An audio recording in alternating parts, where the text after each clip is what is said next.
کہ میرے مالک نے اس امت پر یہ فیضان فرمایا کہ اس کا قرآن بھی محفوظ ہے اور نبی پاک صلی اللہ علیہ وسلم کا فرمان بھی محفوظ ہے، آپ کی اداؤں کے ساتھ محفوظ ہے۔ میں ایک آپ کو مثال دیتا ہوں، اگر ہمارے نبی پاک صلی اللہ تعالی علیہ وسلم کے چلنے کا انداز کیا تھا، اگر ہمیں یہ معلوم نہ ہوتا تو کیا فرق تھا؟ کوئی جنت جہنم کا مسئلہ تو نہیں ہے نا، لیکن میں قربان جاؤں ان صحابہ پر اور ان کے شاگردوں پر، ان کے اگلے شاگردوں پر، یہاں تک کہ جنہوں نے میرے نبی کی چال بھی ہم تک پہنچائی۔ میں آپ کو ترجمہ بتا دیتا، یمشی تکفیا ویقارب الخطا، آپ تھوڑا کندھے جھکا کے چلتے تھے اور پاؤں چھوٹے رکھتے تھے، کھلا پاؤں نہیں، ایسے نہیں، قریب، پاؤں چھوٹا، کندھے جھکے ہوئے، گردن آگے تھوڑی، اور چال میں تیزی، اتنی تیزی تھی کہ صحابہ کو ساتھ دوڑنا پڑتا تھا۔ آپ عام، چونکہ آپ کے نیچے زمین سکڑتی تھی، زمین سکڑتی تھی، تو آپ ایسے چلتے تھے اور وہ پیچھے بھاگتے تھے۔ آپ کے دیکھنے کا ہمیں انداز معلوم نہ ہو تو کیا فرق ہے؟ لیکن میں قربان جاؤں جو کہہ رہے ہیں جل نظرہ الملاحظ، اب یوں دیکھتے تھے، یوں ایسے نہیں دیکھتے تھے حیا کی وجہ سے، بلکہ یوں دیکھتے۔ کبھی کبھی ایسے ہوتا تو پھر ایسی تجلیات اور آنکھوں سے نور نکلتا کہ سارے صحابہ یوں ہو جاتے۔ صرف دو آدمی آپ کو دیکھ سکتے تھے، صرف دو، ایک ابو بکر اور ایک عمر، بس۔ یضحکان الیہ ویضحک الیہما، دونوں آپ کو دیکھ کے مسکراتے اور اپن کو دیکھ کے مسکراتے، باقی کوئی آپ کو آنکھوں میں آنکھیں ڈال کے دیکھ نہیں سکتا تھا، جنہیں آپ کی نظر شرم و حیا ایسے تھی، ایسے تھی۔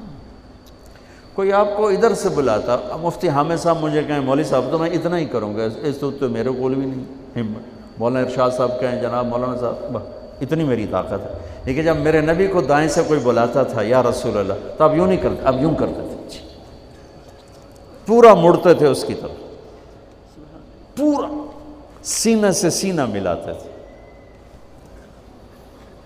ادھر سے کسی نے کہا یا رسول اللہ، تو اب یوں نہیں کرتے، اب یوں کرتے تھے پورا۔ میں قربان جاؤں، اس موبائل نے کتنی بد اخلاقی پھیلائی ہے کہ ایک آدمی بات کر رہا، وہ موبائل دیکھ رہا۔ اور خاص طور پر والدین سے کہہ رہا ہوں، اب چھوٹا بچہ آئے اور اسے تم نے توجہ نہ دی، یہ گھروں میں 99.9% بلکہ 100% ہو رہا ہے، فون پہ لگے ہوئے، چھوٹا معصوم بچہ ماں سے بات کر، وہ فون پہ لگی ہوئی، ہاں ہاں بول کیا نا، سن دی پئیاں، سن دی پئیاں، بھوک نہیں۔ آپ نے ذبح کر دیا۔ عربی کا لفظ ہے توجہ فرمائیں، یہ لفظ عربی کا توجہ، توجہ فرمائیں کا مطلب ہے، یہ توجہ کی تا ہٹاؤ تو نیچے سے وجہ نکلتا ہے، وجہ چہرے کو کہتے ہیں۔ توجہ فرمائیں کا مطلب ہے بوتھا شریف میرے حال کر، میری طرف چہرہ کر کے بات کر۔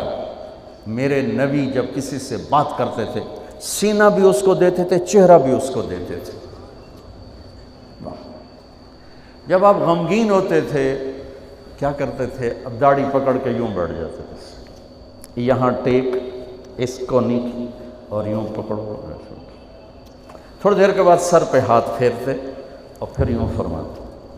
یہ میرے نبی کے غم کی نشانی تھی کہ آپ کسی دکھ میں ہیں، کسی غم میں ہیں۔ سبحان اللہ۔ جب آپ کسی کو بلاتے تھے تو ایسے نہیں کرتے تھے، ایسے کرتے تھے، پورے ہاتھ کے اشارے سے، ایسے انگلی اٹھانا عیب ہے، یوں کرتے تھے ایسے۔ جب آپ محفل میں بیٹھتے تھے تو چوکڑی مار کے بیٹھتے تھے، اتحیات صرف نماز میں آپ کی ہے، باقی آپ چوکڑی مار کے بیٹھتے تھے، اور پوری محفل میں ٹانگ نہیں پھیلاتے تھے، چاہے کتنی لمبی مجلس ہو جائے ٹانگ نہیں پھیلاتے تھے کبھی بھی۔ عزت دیتے تھے، سامعین جالسین کو احترام دیتے تھے، عزت دیتے تھے، اور دوران گفتگو آپ یوں کرتے رہتے تھے، یوں۔ یہ آپ کی بے ساختہ حرکت تھی، یہ ہتھیلی، یہ انگوٹھا، یہ ہر آدمی میں نا کوئی اس کی جسم کی غیر ارادی حرکت ہوتی. جیسے میں اپنے انگوٹھے کو یوں کرتا رہتا ہوں، یہ میری بچپن کی عادت ہے، مجھے پتہ بھی نہیں ہوتا میں انگوٹھا ایسے کر رہا ہوتا ہوں. تو میرے نبی کی بغیر ارادے کے ہاتھوں کی حرکت تھی. آپ دوران گفتگو یوں فرمایا کرتے. یا آپ کو اوپر کر کے دکھا رہا ہوں، ورنہ آپ یہاں ہاتھ ہوتے تھے اور آپ یوں فرماتے رہے. واہ کیا صحابہ تھے جو ہر شے ہم تک پہنچا. سبحان اللہ. جب آپ غصے میں ہوتے تھے تو ہماری طرح کوئی وہ اظہار تو ہوتا نہیں تھا. پھٹ پڑے وہ بھی نہیں ہے، ڈانٹ ڈپٹ وہ بھی نہیں ہے. اس کو برداشت کیا ہے، اس کا رد عمل آیا ہے چہرے پر. کیا یہاں ایک رگ تھی جو غصے میں ابھر آتی تھی، وہ ایسے ایسے ایسے ایسے ایسے کرتے. بینہما عرق یدرہ الغضب، ٹک ٹک ٹک ٹک. تو اس سے اندازہ ہوتا تھا غصے میں کسی پر اظہار ناراضگی ہے تو ہم تو لان تان کرتے ہیں. آپ کیا کرتے تھے؟ ادھر سے ابو ہریرہ آ رہے ہیں، آپ ان پہ ناراض ہیں اور ان کو بتانا بھی چاہتے ہیں، اور یہ ناراضگی ان کی کسی تربیتی پہلو کی وجہ سے ہے. من تصر لنفسہ لا یغضب لنفسہ ومن تصر لہا. ساری زندگی اپنی وجہ سے نہ کسی پہ ناراض ہوئے نہ کسی کی ڈانٹ ڈپٹ کی. تو جب ادھر سے آ رہے ہیں نا ابو ہریرہ اور آپ ان کو اظہار ناراضگی فرمانا چاہتے ہیں تو یوں دیکھا اور ساتھ ہی یوں ہو جاتے تھے. بس ادھر سے انس آ رہے ہیں، آپ ان پہ ناراض ہیں، دیکھتے ہی آپ یوں ہو جاتے تھے. بس یہ اتنا تھا میرے نبی کی ناراضگی کا اظہار کہ آپ لگتا ہے ناراض ہیں، ناراض. جب آپ خوش ہوتے تھے تو یہ جگہ گلابی ہو جاتی. پہلے بہت خوبصورت رنگ تھا گلابی، لیکن یہ اور زیادہ چمکنے لگتے، اس میں سے نور نکلنے لگتا تھا. اتنی چھوٹی چھوٹی بات. میرے نبی کی کوئی بات چھوٹی نہیں ہے، لیکن جیسے فرض اور ہے، فرض کفایہ اور ہے، واجب اور ہے، سنت موقدہ سنت، یہ ساری ایسے ہی.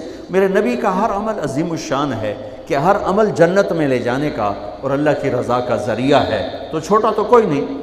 آپس میں تقابل کے، یعنی یہ میں وہ چیزیں آپ کو بتا رہا ہوں جن کا جنت اور جہنم سے تعلق نہیں، عشق سے تعلق، محبت سے تعلق.